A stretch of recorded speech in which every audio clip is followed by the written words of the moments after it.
Hey guys, welcome in. It is Brad with College SportsCast. We are here for the Final Four edition of our Game Day Pick'ems. March Madness is in full effect here, and the Final Four starts this weekend.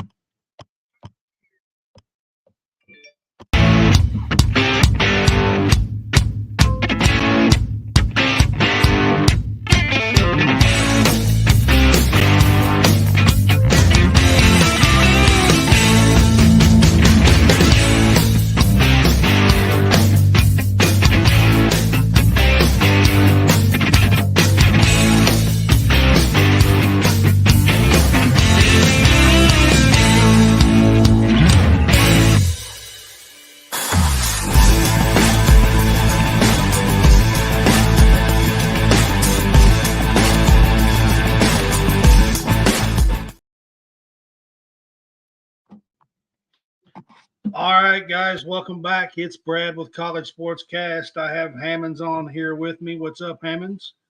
What's up, buddy? We are here to do our College Sportscast Game Day Pick'ems through the college football season. We do these on Thursday nights. We have been doing them on Friday nights during basketball season since football season ended. But this time, we're doing it back on Thursday because on Friday night, the women's Final Four, the two semifinal games are tomorrow night. So we wanted to get this in for you guys and cover both the men's and the women's. So that's why we're doing this back again on Thursday night. And I will start with what I have been starting out with here the last month or so here on the show. On Facebook, guys, our Facebook is growing.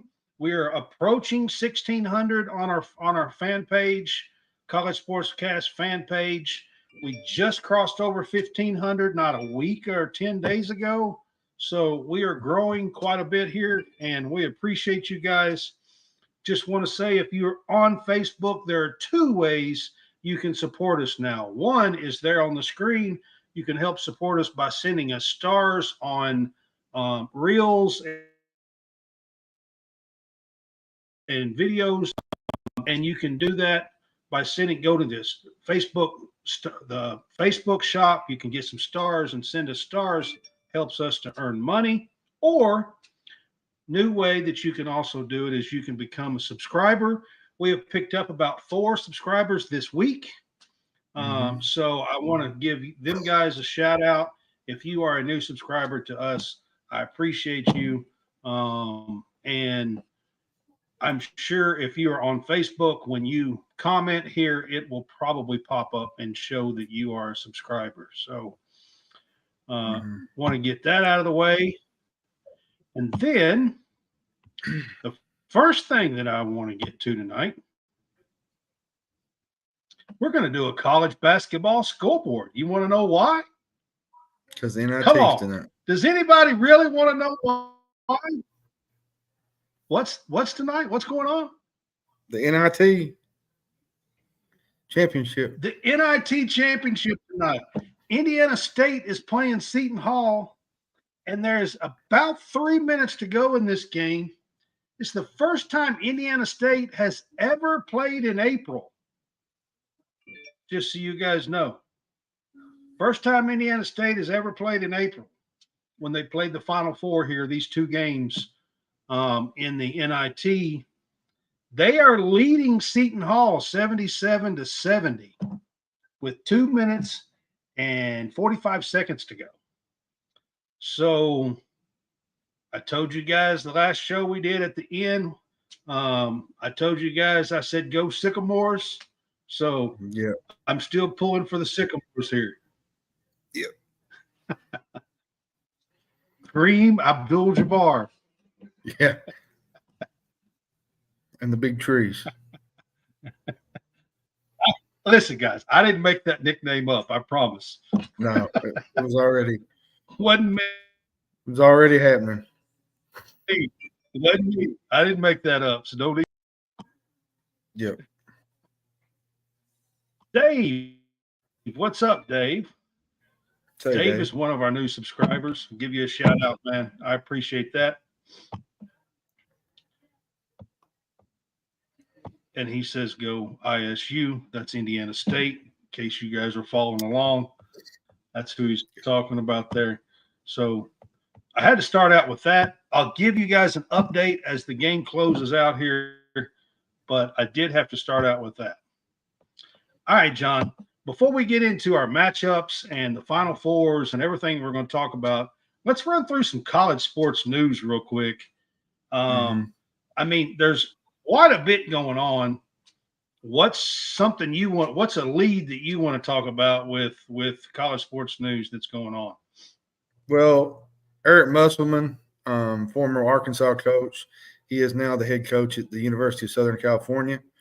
I think they made that official today, and I think he's en route to USC right now. He was in the airplane. He had made a post to Arkansas thanking all the fans.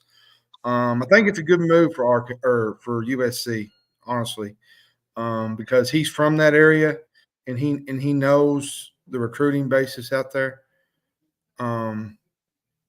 They lost their coach to SMU. Their coach left and went to SMU.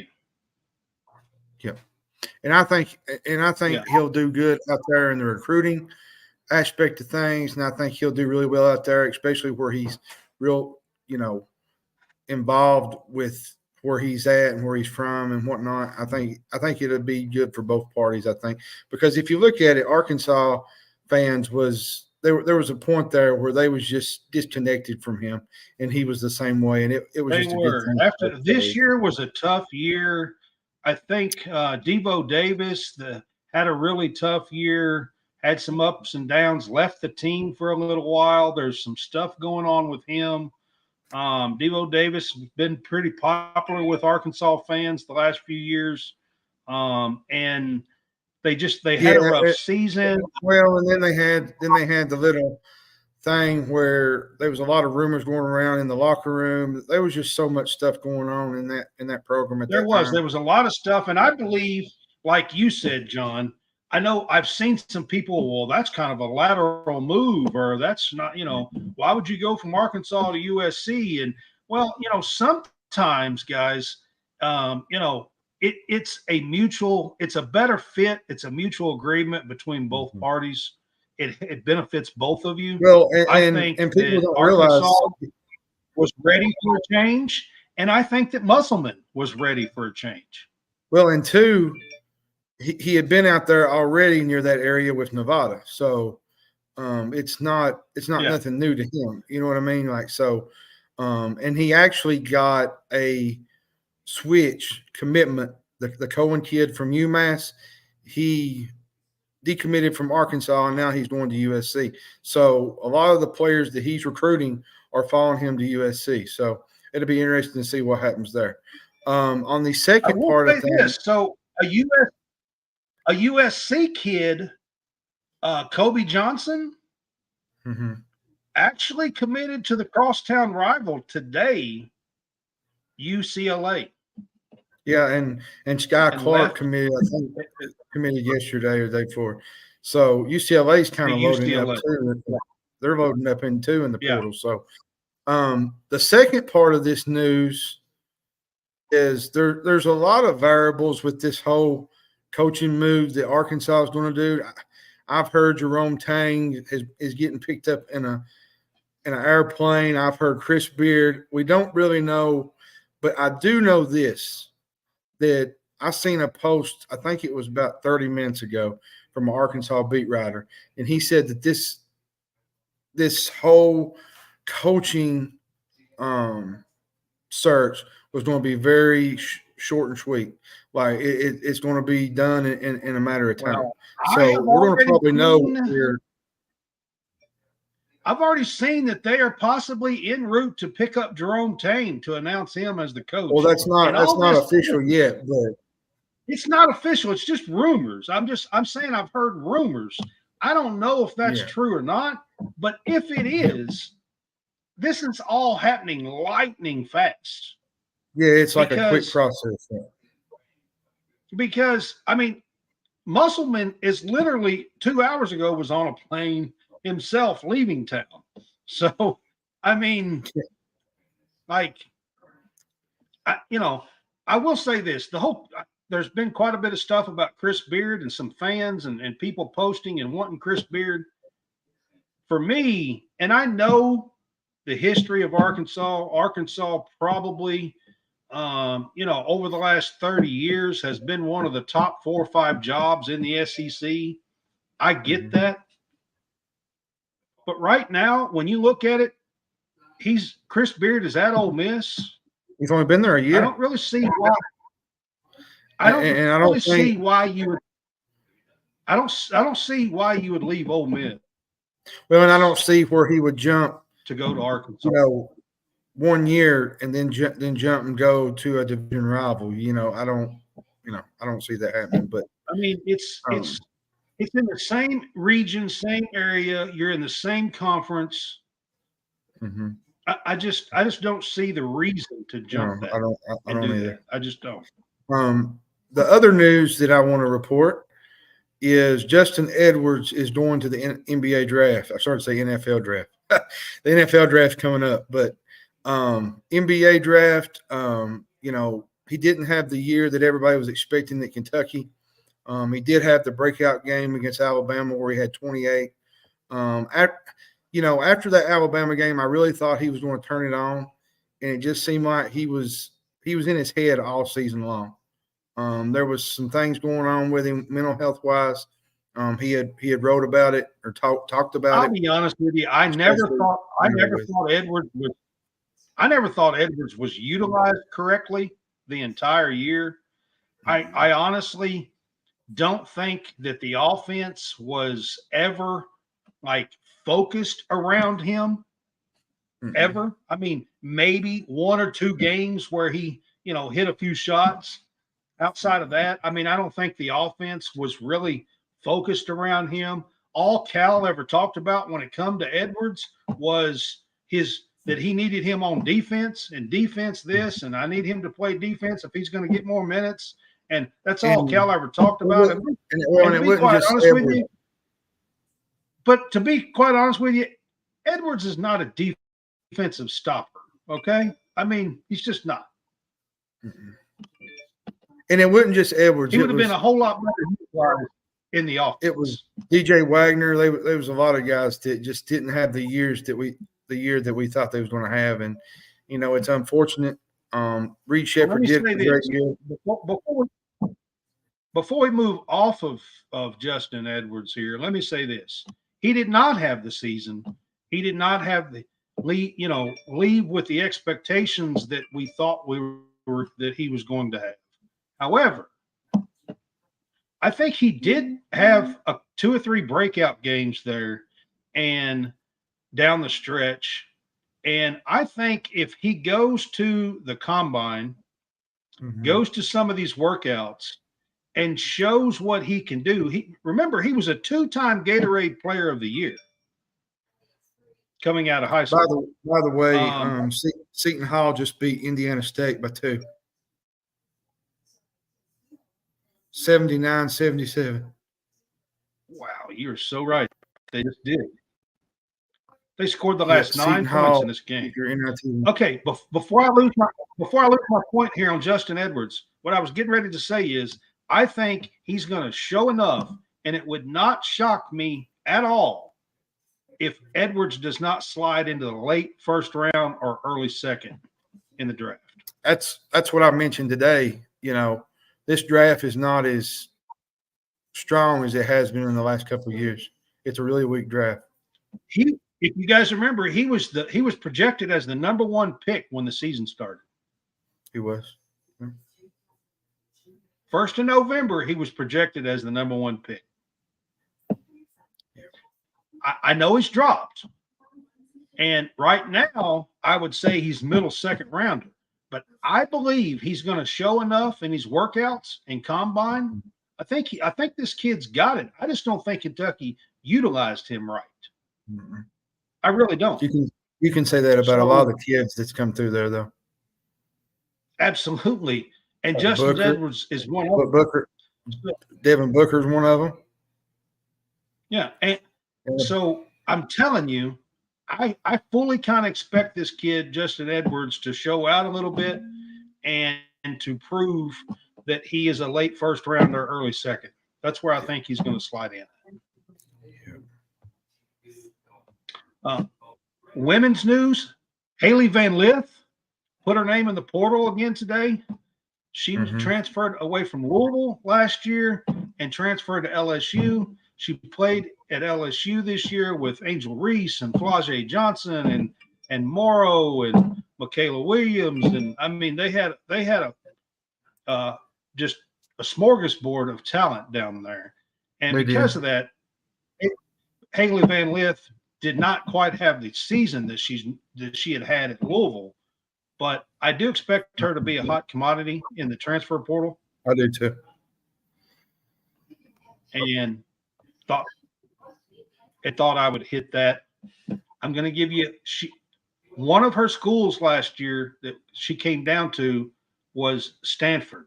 So watch Stanford as a potential landing spot for Vegas. Yeah, and today Kenny Brooks picked up a commit, a JUCO. So for Kentucky, so she did. Yes, he did. She's a JUCO. She had committed to him at Virginia Tech, and she's backed out of that and now committed to him at Kentucky. She averaged over 19 points, over 12 rebounds. She's 6'3", and she shot 30% from the 3-point line. Now, 30% in the men's game doesn't sound great, but for a 6'3" forward center to step out and hit 30% on the girls' side, that's pretty good. What Kenny Brooks is doing at the University of Kentucky needs to be appreciated. I mean, he's got that program going in the right direction. He's already going out. We got three. He's also got three. He's got two 2025 top recruits that's put him back on the list, put Kentucky back on the list. And he is down to a top 3 with a 2024 Clemson decommit. Yeah. I think one just got offered a minute ago from Winston-Salem, I think, in Wake Forest. So I think that was the one that he's hitting it great. We'll see what he comes up with. But I am really excited about the possibilities for next year in the roster with Kentucky women's basketball. Me too, my man. All right. With that said, guys, we're going to start with the women's. All right. We're going to start with the women's tournament. They start tomorrow night, Friday night. They're played Friday, and the championship game is Sunday. So we're going to start with the women's NCAA tournament Final Four. There is a ton of hype around the Final Four. I mean, it's tremendous what's going on with women's basketball and the eyes that are on it. 12.3 million watched LSU and Iowa in the Elite Eight on Monday night. So again, I'm going to go right off the bat here, and I'm going to go number 1 Iowa versus number 3 UConn. We got Cailin Clark versus Paige Bueckers. So, and then you got, of course, Gino, getting his team back to the Final Four after missing it last year. Of course, Paige was out with an ACL last year. So, John, first of all, are we going to see more eyes than 12.3 million on this game? I think you will, and especially with South Carolina involved now. This tournament, it's revolved around Cailin I think Clark. There's more people excited about the women's than there is the men's this year. I really do. I do. Neither team on this UConn and Iowa, neither one of them have a really deep bench. I think, foul trouble is going to be a factor in this game. Clark and Bueckers probably will not leave the floor. I think you're going to see another classic game. But I just think Clark hits the clutch shots in crunch time again. And the fact is that, you know, UConn has a lot of gals out injured, and they've been running on fumes for the last few weeks. And you heard Gino say a couple of days ago, they have 5 players out. And Gino even mentioned it. He said he didn't even think he was going to be in this position. He thought that they would be plumb out of the tournament before the second weekend. And now they're here. And what do they do with that opportunity? You know, Edwards is good because they were losing so many players. Paige is good. So, you know, I'm going to take Clark in this game. I think they get it done. He's playing like 4 freshmen. And I'll say this about Clark. She's just not a high volume shooter. She makes everybody around her better. She makes her teammates better. She has great court vision. She knows how to handle the ball in certain situations. Her floor sense is about the best I've seen in college basketball in quite a while. So give me Iowa, but I do think this is going to be a very intense game and should be another classic game like we had last week. Yeah, I mean, listen, I'm going to say this. Like, I have been a Cailin Clark fan for 2 or 3 years now. Off to the side, she's been one that I've kept an eye on, that I have really enjoyed watching play.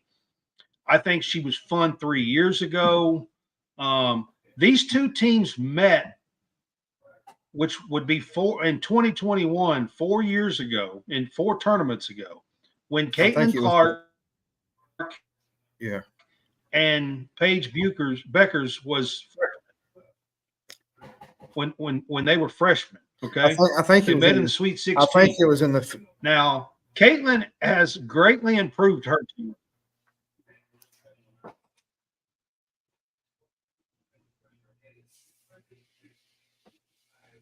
I think Paige scored 18, Cailin scored 21, and UConn beat them by like 18 or 20 points and moved on. Okay. Yeah, I think one of the times they played them they played them in the Field Night Legacy Tournament too, I believe. Yeah, but I was just talking about in the tournament. So these 2 teams met and when they were freshmen, when Cailin and Paige were freshmen in the tournament. Yeah. All right. And at the time, Paige was the player of the year, and Cailin was just kind of coming up, and that was her freshman year and kind of making a name for herself. And the whole world was talking about Paige. She was the freshman player of the year and all that. And it's just really odd because now Paige has been hurt. She was hurt all last year with ACL and out. She's come back and played this year. And been great down the stretch, led this team despite all these injuries that John was talking about. But the script is kind of flipped. Now, Cailin is the 2-time AP All-American Player of the Year. And Iowa's the number 1 team. And UConn is kind of – listen, when's the last time UConn was in the Final Four in women's and was the underdog?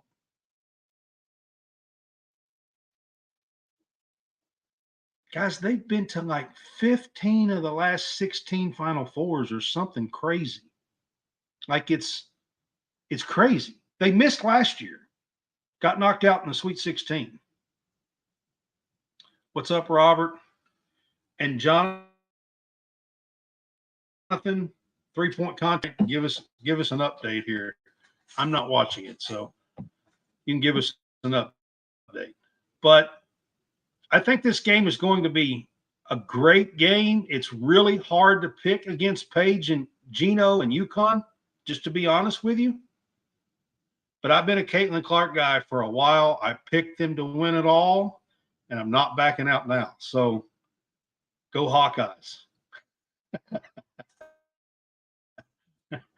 I'm gonna stick with UConn and with Iowa in this one, even though. Like, I think it's Huh. Okay. Even though, it's crazy, but I'm going to stick with Cailin Clark. I think she's a winner. I want to see her go out as a winner. Paige has already announced that she's coming back for a 5th year. So if she does get knocked out, I will almost guarantee you I will pull for Paige next year. Okay. That's all I'm saying, because she is a great player and I love watching her play too. But this year, I'm pulling for Kate. All right. Then we're going to get to South Carolina. Number 1, undefeated South Carolina versus the 3 seed. We got a 1-3 and a 1-3 here. The 3 seed NC State. And I asked you the other night, is NC State an underdog here? Like kind of like the NC State and the boys, and you said you didn't think so, but honestly, I kind of think they are, especially going up against South Carolina.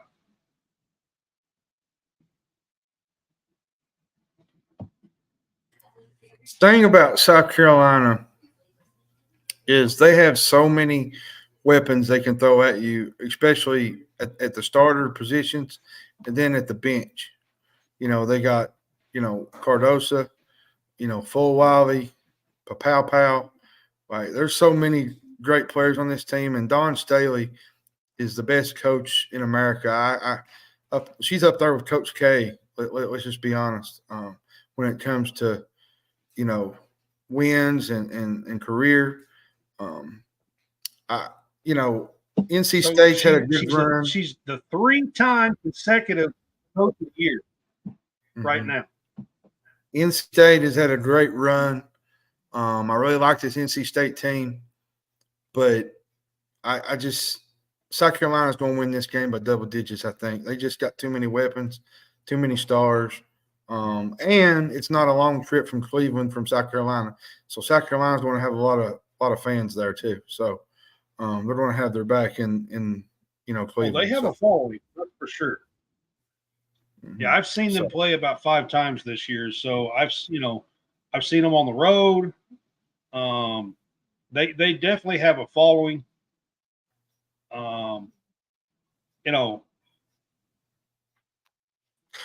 I think that it's like 11 or 12 points is the spread on this game, isn't it, John? It's 11.5, I believe. So 11.5. Yeah. Yeah. I mean, listen, guys, I've seen South Carolina play. I've seen them struggle some in the second NCAA tournament in the second half, got up 22 points. Mm-hmm. I've seen them in person in the SEC tournament where they had like a 19-point lead on Tennessee and struggled down the stretch. I think this team sometimes loses focus because they are so much better than everybody else. So that's the one thing to look out for tomorrow night with South Carolina is if they jump out to a 15, 20, 22-point lead early, second quarter, how do they come out of the second half and how do they finish this game? Mm-hmm. Because I have seen them struggle some in the second half after looking dominant. Yeah, and against the competition. And on the Tennessee game, it took a buzzer beater to beat Tennessee, which I don't know what kind of defense Tennessee was playing. And Indiana cut it to 2, and could have had a chance to beat them as well. And I'm still bumfuzzled what kind of defense Tennessee was running on that last play that won them that game. That was about the worst defensive pressure for a game. Like, that was just. I know what was told. I know what the coach told, and I was there. I was at the press conference and everything. So, I was there. So, I know what was told, and it kind of makes sense after listening to it. So, what was told is that Key, who is their 6'7", Tennessee has a 6'7" girl too, was told, because there was only like 1.2 seconds or 1.4 seconds. So whoever got the ball was going to have to shoot. And it was just a 2-point lead. That's how come the 3 beat them and they won. So Key, the big girl, was told to not give up the paint. That if somebody cut the lane, that she was to stay in the paint and not give up the lane in the paint. Her, as the big girl, was supposed to keep that from happening. And what happened on the play is they cut somebody to the paint about the same time as they cut Cardosa to the top of the key. Mm-hmm. And Key, which is this girl's last name, stayed in the paint. Cardosa was wide open, got the shot, banks it in. First time she'd ever hit a 3 this season, and wins the game. That's what happened. Yeah. But from a coaching perspective, that kind of makes sense. It does, yeah. But I got South Carolina. Guys, here, I'm going South Carolina. I'm going South Carolina. I think they're just too good. And Sunday, I'm guessing it's Sunday, right? Their game Sunday. Yeah, the championship game on the girls' side. Yeah. Man, I kind of want to pull. That's how do we see the final game going, and who's the champion? Man, there's so much pressure on South Carolina. Like, I know that, everybody talks about the last few years. You had the year where UConn got upset. Mississippi State won at the buzzer that one year. There's just so much pressure on these teams to win, especially this late in the year, especially into the Final Four. But I got to go with South Carolina. I mean, Cailin Clark's going to do her thing, though. My idea of Iowa winning it all is Caitlin's got to have a great, great night, which she's going to do, and South Carolina has to be off. And I just don't know if that will happen because South Carolina usually, when they start the game, they're usually right on target. They're usually starting out quick and fast. And, as much as I want to pick Cailin Clark and what she's always accomplished. I love South Carolina. I love their team. I love their shooting. They're so talented. I mean, Watkins and Kitts and Pow and my favorite name in women's college basketball, Malaysia Fulwiley. I'm telling you, she is something else. Watch her tomorrow night because I think she's going to stand out tomorrow night. She's a special player, yeah. Cardosa, I mean, the list goes on and on. And the thing about it is, this is Caitlin's year. And here's a key. I'm going Iowa Hawkeyes. And here's a key stat that many people don't know either, is that South Carolina lost the majority of their team last year. And she's still doing this. They lost all 5 starters. All 5 starters. And they're already back in the Final Four again. All 5 starters. Does that not tell you what kind of coach Dawn Staley is? She's one of the best in college basketball. Absolutely. The only two that's back, Watkins, there's 3. Watkins, Kitts, and Cardosa are the 3 that's back that played a decent role, a backup role on that team. Backup role, yeah. None of them started. Impressive. That makes you think, can Dawn Staley coach a man's game? Listen, can Dawn Staley coach a man's team is what I was. South Carolina, if Dawn Staley gets this team and South Carolina wins it, I will not be surprised. Okay? No. But I've been pulling for, and I picked Iowa to win this thing all year long, and I'm not backing down now. All right? That's all I'm saying. I love Cailin Clark, but this time I think we're going to go separate. I just think Dawn Staley's got it. She knows, she's been there. But like you said, this might be Cailin Clark's year, so we'll find out if that happens when we go into Sunday. You never know. UConn might end up winning this game, so we'll find out here pretty soon, especially tomorrow night. Listen, you can't count UConn out. I mean, you really can't. Especially Gino with the way he coaches and stuff. Against Iowa or South Carolina. Against Iowa or South Carolina. You can't count them out. He knows how to game plan. Gino does. Absolutely. He knows how to make adjustments as well.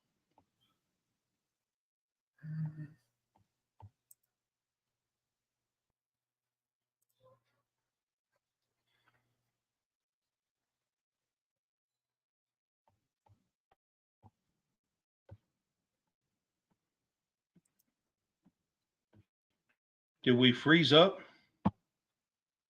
I'm right here.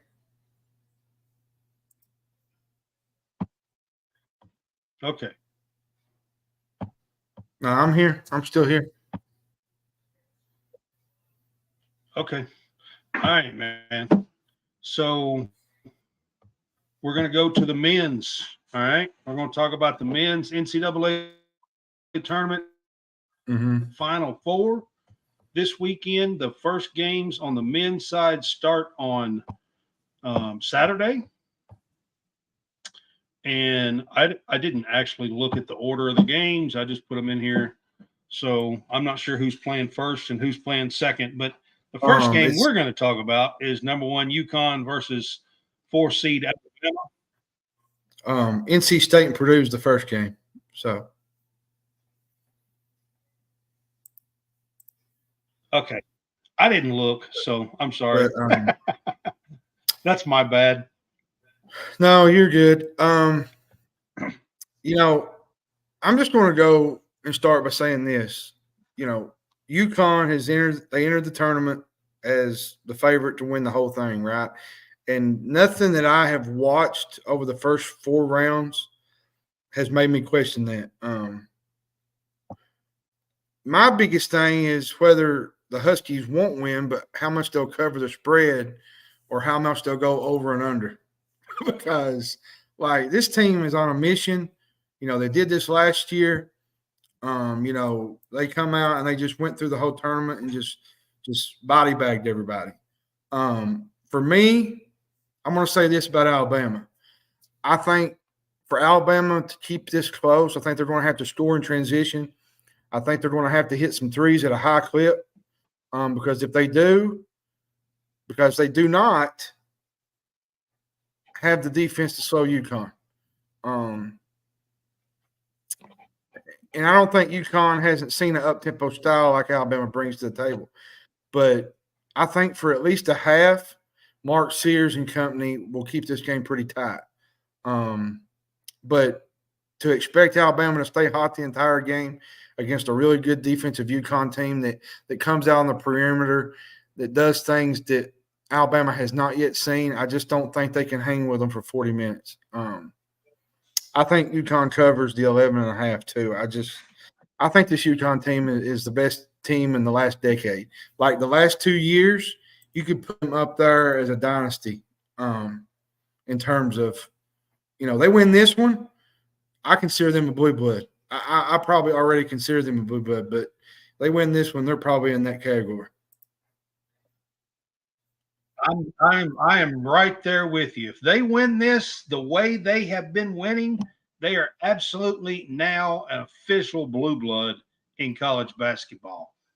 This will be 5 championships in 25 years. This will be 4 in 13 years. I mean, come on, guys. And the domination style that they have been doing, they have won 10 straight NCAA tournament games by 13 plus. Well, and you look at the 13 points plus. And you look at the teams that they played. They wasn't a bunch of no names. You know, you had San Diego State And then we had Illinois in the Elite Eight, which everybody thought Illinois would give them a good game. And they pushed Illinois back plumb into the back room. Like, they never even let them make – there was a point there where Illinois didn't score for almost 4 or 5 minutes. Like, and UConn was just eating them alive in the middle, in the paint. Donovan Clean was making plays. They just did to Illinois there in the Elite Eight was nothing but embarrassing. It was pretty tough. It was pretty bad to watch, especially if you're an Illinois fan. I mean, that was embarrassing. In an Elite Eight game, to go on a 30-0 run. I mean, that might be the most impressive thing I've seen. The 30-0 run. I don't know how you. I've never seen something like that. I don't know how you get more dominant than that. However, I got to talk about Alabama here for a little bit and give them some love here. The job that Nate Oates has done after losing Brandon Miller and that great team from last year, to replace it with 9 new players on this team, 3 new assistant coaches, 4 new staff members on this team, and to come back and been, I think, All-American, maybe not first team, but if you go second or third team, I think Sears has played at that kind of level this year. And Alabama, Nick Pringle has played really well for them. Grant Nelson has come in as a transfer from North Dakota State and done a fantastic job. He played really well a couple of games ago. Had a fantastic game. Estrada's played really well. Estrada has played really well. And, you know, Pringle has played really well. I mean, this Alabama team can light up the scoreboard pretty fast. And now, I'll say this on top of what you're going to say. A lot of people faded Alabama before this tournament started. A lot of people in the betting realm of things, they faded them because they didn't know whether they could play defense or not. But their defense has actually been improved this tournament. You know, the D that they had against Grand Canyon, they put the D on Clemson. Now, the North Carolina game was an up and down game, but they made stops when they needed to, and Grant Nelson just went absolutely Superman on North Carolina. They made the late stops when they needed to. In this last game, they made the late stops when they needed to as well. So, you know, here's the deal with this game. Mark Sears has got to go for 30. At least. Grant Nelson's got to have a 20-12 game because they've got to rebound with these guys. Pringle has got to get on the boards and rebound with these guys. The issue with that, though, is UConn's good at second chance points. And if you give UConn second chance points, you're going to be buried real quick. Yep, that's what I say. They got to get on the boards. Bama's got to be on the boards. I don't think there's a bigger addition. I don't think there's a bigger addition than what UConn's had this year than getting Cam Spencer from Rutgers. I think he's been the highlight of their season. He's done it all for them. Which is one of the guys I wanted Calipari to go get. He's done everything. He's done everything for him in this tournament. If it's a track meet, but is UConn going to allow that? UConn plays such great defense. They play really solid defense. It's going to be tough for Alabama. Is this going to be in the 80s? Because here's what I'm going to tell you guys. If Alabama scores 89 points or more, they're 19-1 on the year. They'll most likely win this game. That's their record. But if they score in the 60s, they're losing this game. I said 89 points or more. That's the key point. 89. Well, they win this game. 89. They're going to win most likely or be in the game. They're 19-1 on the season. Yep. What's up, Josh? So, listen, it's hard not to pick UConn here, but I really think that if Alabama plays the way that I just described and not make – they're not doing well in, if they can do 3 or 4 of these areas really good, I think they could have a chance. I do. But I think they do. I'm going to go UConn and and say that they make it to the finals here. What's up, Daniel? Yeah, I got UConn playing for the championship Monday night. All right, so the next game, we got number 1 Purdue versus 11 seed NC State. Edey versus Burns. What do you think about this one, Hammonds? Man, this is going to be the big talking point of the whole lead up to this basketball game.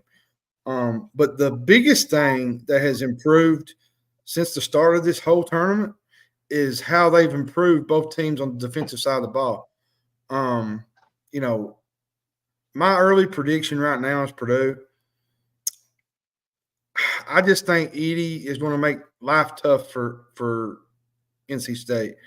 And when Purdue shoots it like they do from the outside and they make threes at a higher clip than State, I'm not so sure this game couldn't be a blowout in terms of, how Purdue plays. But I will say this. DJ Burns and this NC State team is not going to back down. They haven't backed down. They got behind against Oakland, and they made plays when they needed to. Marquette game, they made plays. Duke, they made plays. They're not intimidated whatsoever. They got Morsell, O'Connell, Burns. And I always think about this as wonder the what-if game. What if Rob Dillingham ended up at NC State right now? That was a key. That was a key thing somebody brought up in a press conference today.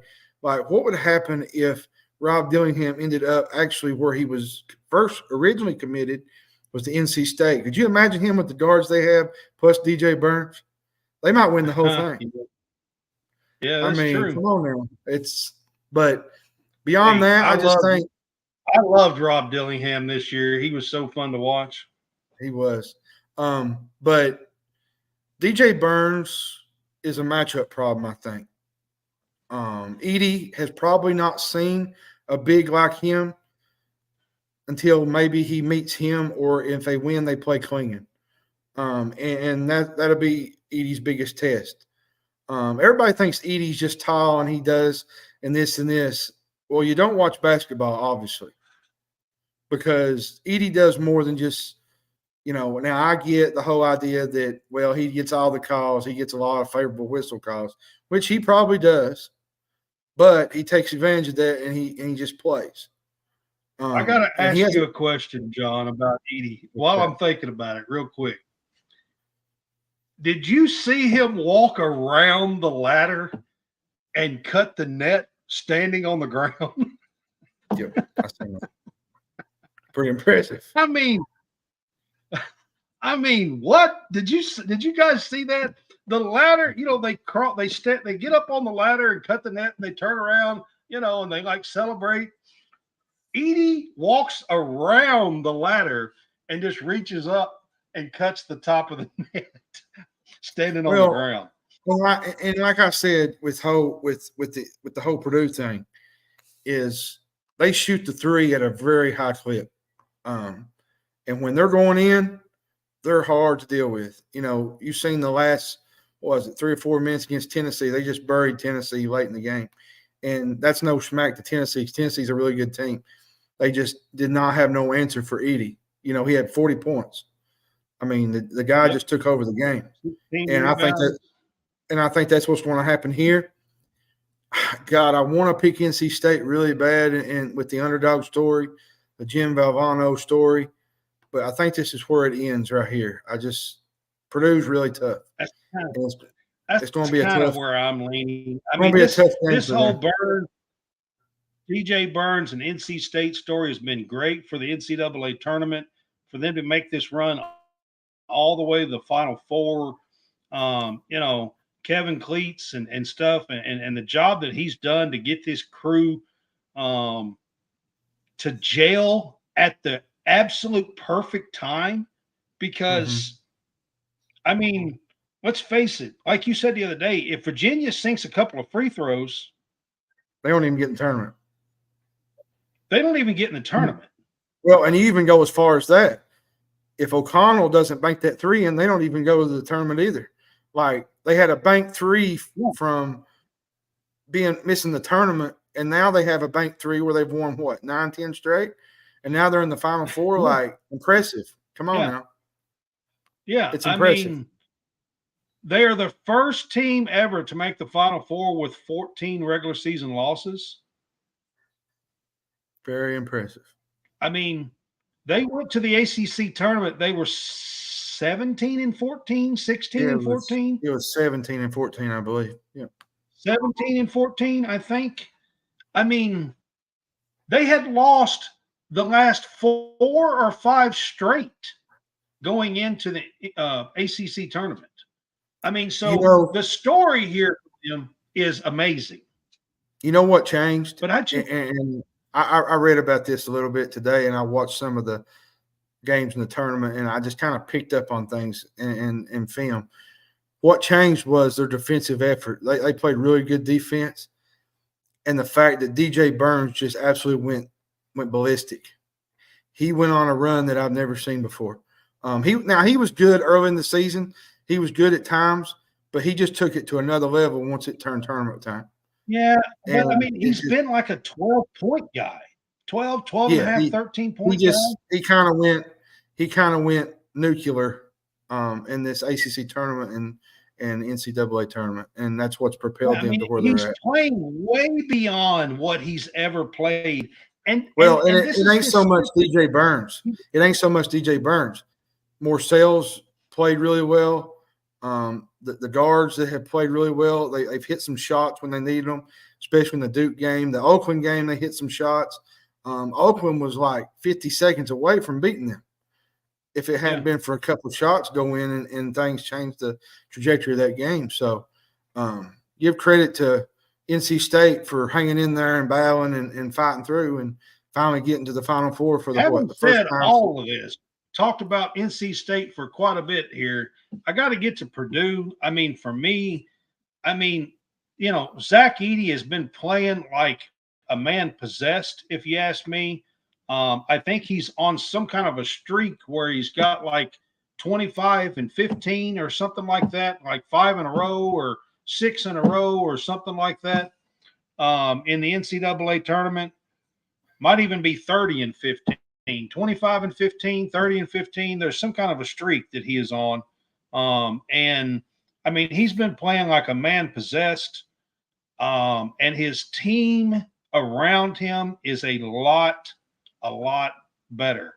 And I'll be the first to say when this season started, I wasn't big on Purdue because I wasn't sure that they improved around Edey. Not that I didn't think Edey was going to be good and that Purdue was going to be good. I just didn't think once tournament time rolled around, if they did improve their guard play and around him, that they wasn't going to be able to make much of a run. But I've seen it. I will fully say that I will eat my words because in mid-October, late October, that's what I was saying. But so here at the end of the season, I fully kind of believe in Purdue here. They've got a couple of guys, Braden and the other one's, what's his name? Starts with an L. Fletcher Loyal. Yeah. They've got a couple of guys that I think, that are really good. Braden Smith. Yeah. They got some good guards. They do. Braden Smith has played really well this year. And they've got some guys. So I think this is the year. Mason Gillis is really good. I think this is the year that Edey's going to make it all the way at least to the final game here. And we are going to get a UConn versus Purdue final game. Well, and I'll tell you another one that's really helped them along the way is the Lance Jones, the transfer from Southern Illinois. He's been a big thing for them this year, especially down the stretch in the tournament. So they got some guys, and Matt Painter's done a really good job with this group.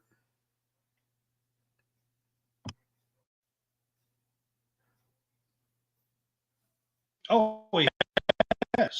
And Matt Painter's been fantastic with Purdue. He just, in the last year or two, they hadn't got as far as they wanted to. 2 years ago, they got knocked out in the Sweet 16. Last year, they got knocked out in the first round. And, like I said, I will eat my words. Sometimes I'm wrong. I didn't know that they'd picked up a couple of transfers and stuff. And that they would be much improved, and they have this year. So, hey, I was wrong once or twice. It happens. It happens. I'll say this about the final game. In my bracket for the CBS or the bracket that we done as a group, I got UConn. Hurley's doing something that I've never seen in quite a while. He's really rejuvenated that program, brought life to that program. Especially after Kevin Ollie, after the whole situation with that, and he just comes in, he just builds it right up. He's taken off. They just need an airplane. Yeah, they just need an airplane, basically. But I will say this. Sorry, guys, I had to. I know what you meant by that. But I will say this about this game. If Purdue gets to that point and UConn gets to that point, which I think will happen, Zach Edey versus Donovan Clingan might be one of the best matchups we'll have all season long. And, this guard play. This is going to be one hell of a game, if you ask me. If we get Purdue and UConn, I think that's going to be a hell of a game. I think it's going to be one heck of a basketball game. I expect this to be a game that, if there is one team here that can hang within 10 points of UConn, I think it's this Purdue team. I think it's possibly this Purdue team. And I think we're going to see a war here. And personally, I'd like to see Purdue win this, okay? Mm-hmm. If I was picking on just what I would like to see, I'm taking Purdue. I would like to see Purdue win this. But I've actually got some family. I've got friends that are Purdue. Says UConn. But your heart says UConn. My head says UConn. Well, your head says UConn, but your heart wants Purdue. Yeah, I get it. Yeah, my head I think says. I think that's where I'm going to go. I got UConn winning, but this will be the first time probably all year, except in Big East play, when UConn's going to be tested for the first time up since the tournament started. And I think they'll be tested pretty much for 40 minutes. And can Edey, neutralize Donovan Clingan? That's the key thing, I think. Now, Judge Hart, why would NC State versus Alabama be epic? The underdogs, I guess. Come on. But listen from Josh's perspective, though. Could you imagine an NC State Alabama national championship, though? Like, you really don't have a dog in the fight, and you really don't care who wins, and you just like whoever wins is going to be a champion for the first time, since a while. I don't think Alabama's ever won one, have they? No. This is Alabama's first ever Final Four. First Final Four. That's right. So this would be NC State's first championship since '83 in Jim Valvano. Yes. Could you imagine an NC State national championship? And I'll be honest with you. I know Purdue has made some Final Fours, a couple in '69 and '80, but have they ever won it? I don't know that they have. I don't think they have, no. I don't think Purdue has won it either. I don't believe. Mm-mm. It would be a fun matchup because you would have two underdogs going at it. You really don't have a dog in the fight, and whoever wins, and we would have a new winner, and we wouldn't be really thinking of back-to-back championships. But with that said, I think UConn wins this whole thing. I just think they're too talented. They got the better players. They got the inside game with Klingon, and they got the coach. Dan Hurley is one heck of a basketball coach. And don't make him mad, or he'll go off on you.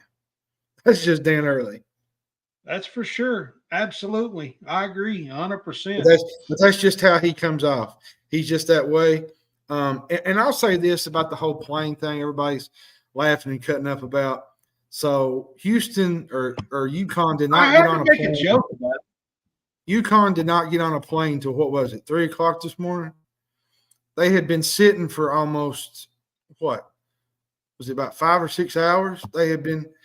My idea was this. Yeah, it was a while. Yeah.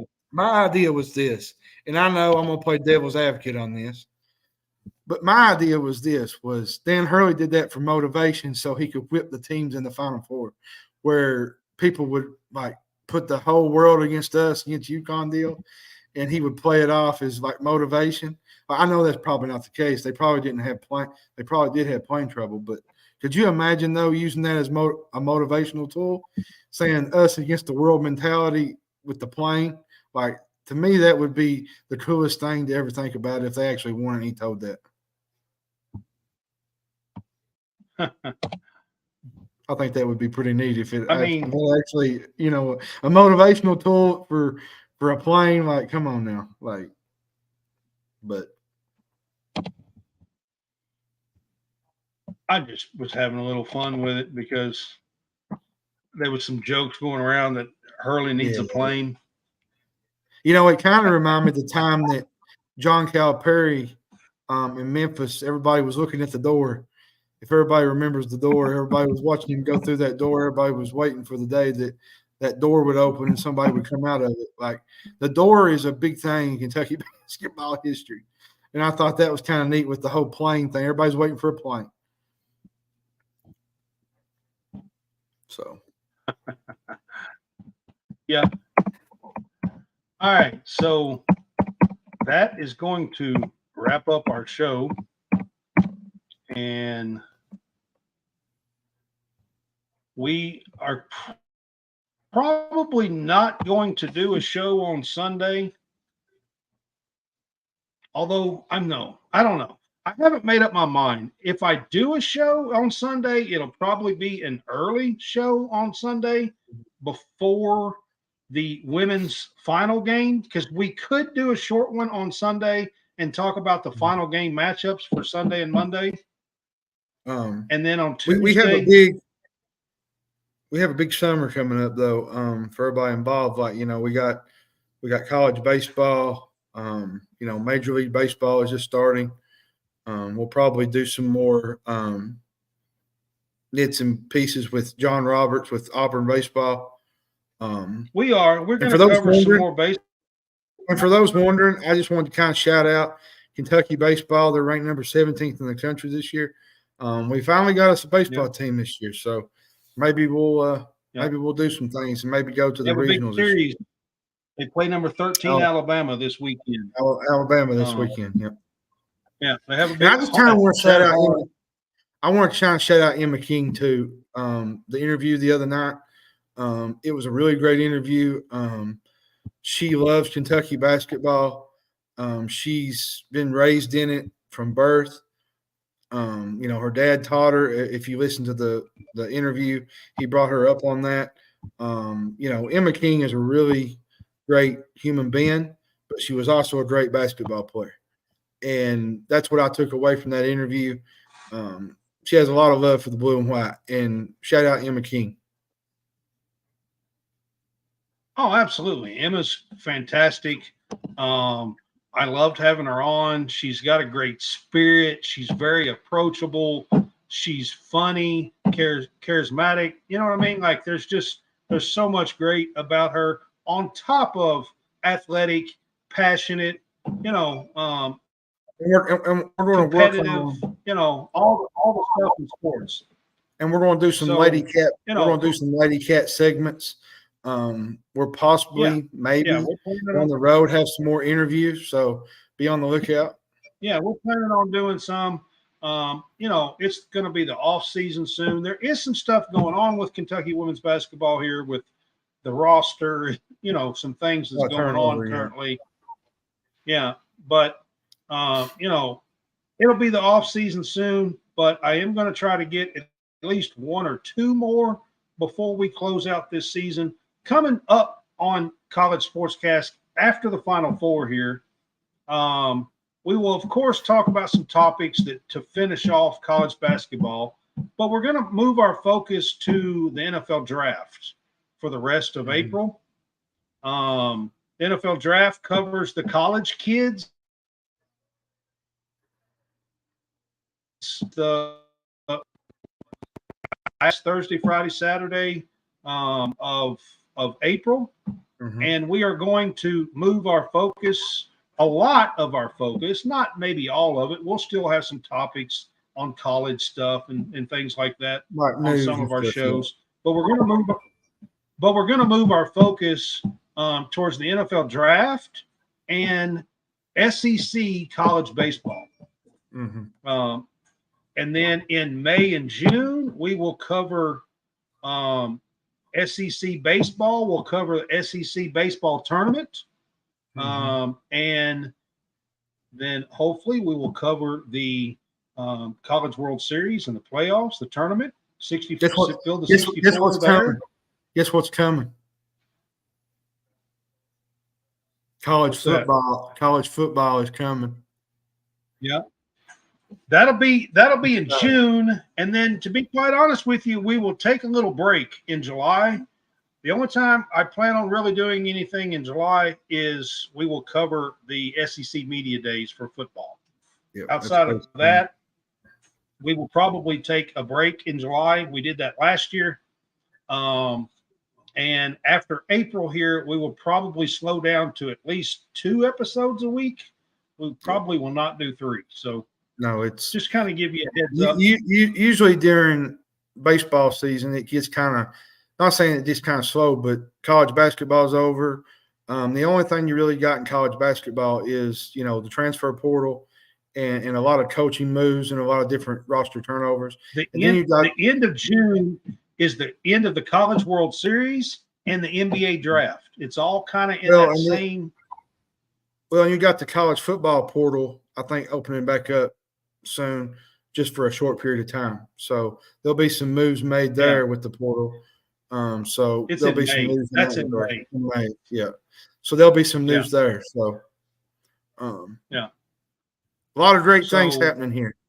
We're building things. We're building things great here. So, and we're getting closer and closer and closer to ending season 2 here, and then we're gonna have some new things with our Lady Cats class episodes and stuff like that. Our segments next year, and some player interviews, possibly some coach interviews. I'm not saying head coach here, guys, all the time. I'm just saying, it could be some assistants, or I'm working on some stuff. But we are going to do. Josh. Aaron Bradshaw did not hit the portal. That was a rumor going around. I don't know where that came from. But, he has not hit the portal as I know. It actually came from an on-3 guy.